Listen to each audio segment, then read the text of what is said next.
On this side is the other kidney and the other ureter, and I don't think it's going to make it all the way down to the bladder either. No, it got cut as well.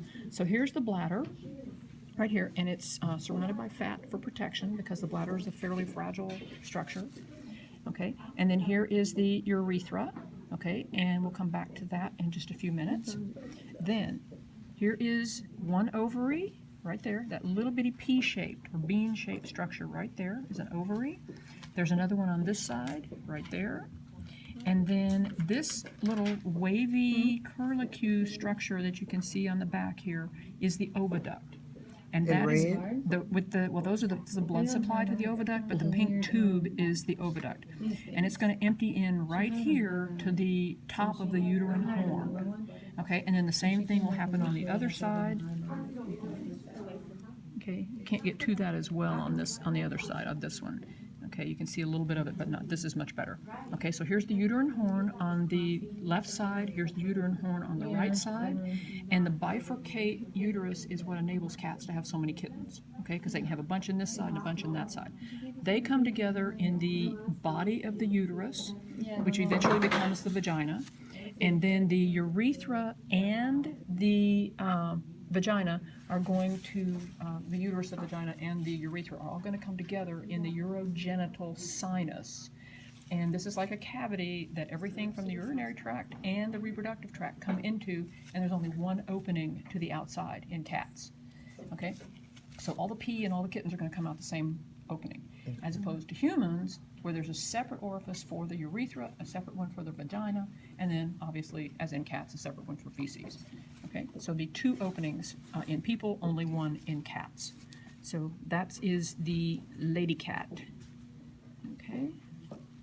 Any questions? Okay. Well, let's go over and take a look at the boy and see what we have over here.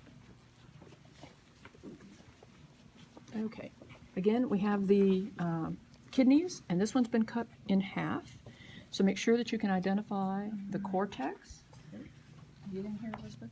The cortex and the medulla, and then this section right here is the pelvis of the kidney. I would not ask you to try to identify artery and vein at this point because you can't tell, okay, from there. But make sure that you can recognize and identify the renal artery and vein as well. Now, here is the ureter coming from the one kidney. Here's the ureter coming from the second kidney. And they are both going to join with the bladder. Here's one, and here's the other one, okay, right in there. Now, these little structures right here, okay, you see those little tubes?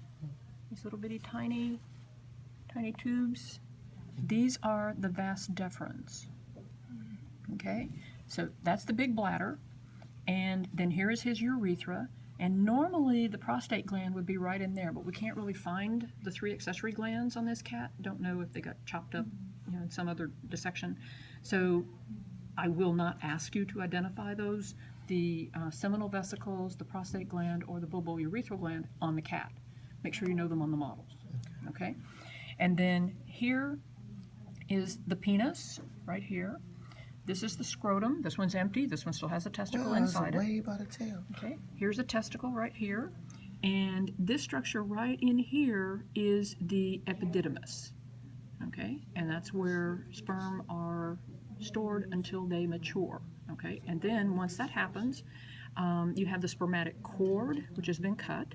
But the spermatic cord contains the spermatic artery, vein, and nerve, as well as the vas deferens. Okay, and so those are going to all come up together until right about here they're going to split, okay, and become just the vas deferens right here, and then this is going to be the spermatic artery and the vein. Excuse me, the vein is underneath there somewhere, but the nerve and the artery you can see. That red line is the artery? Yeah, the red line is the artery, the white is the nerve, and then the vein is someplace else in there, okay? So let's see. I think that's everything. Let's look on the list to make sure. Yeah. Now the other structures, the corpus cavernosum, the spongiosum, and the prepuce, especially the 2 corpus structures, you need to be able to identify those on the slide. Anything that has a little star by it, you have to identify on the cat, except for these three things that I just told you. Okay. On that. Okay, so any questions? The hairy part right here, you said it's the scrotum, right? The hairy part is the scrotum, and if you want to feel it, this one is empty, this one is full. Okay, still has a testis in it. Okay, and then here is the penis, right there. Okay, if you want to feel it, then you can tell that which one is empty. Okay. Okay.